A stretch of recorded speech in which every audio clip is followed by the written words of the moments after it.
तुम्हारा रक्त बह रहा है कर्ण। तुम्हें चोट लगी है क्या? नहीं नहीं, कुछ भी नहीं है। इतना रक्त और तुम हिले तक नहीं। बस छोटा सा कीड़ा है आचार्य।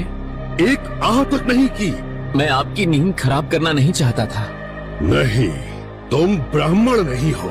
एक ब्राह्मण इतनी पीड़ा कभी सहन कर ही नहीं सकता। सत्य बोलो। मैं ब्राह्मण नहीं हूँ आचार्य। मैं सूत पुत्र हूँ, सारथी अधिरथ और राधा का पुत्र कर्ण। तुमने अपने गुरु को अंधेरे में रखा, हाँ? और मैंने तुम्हें सब कुछ सिखा दिया।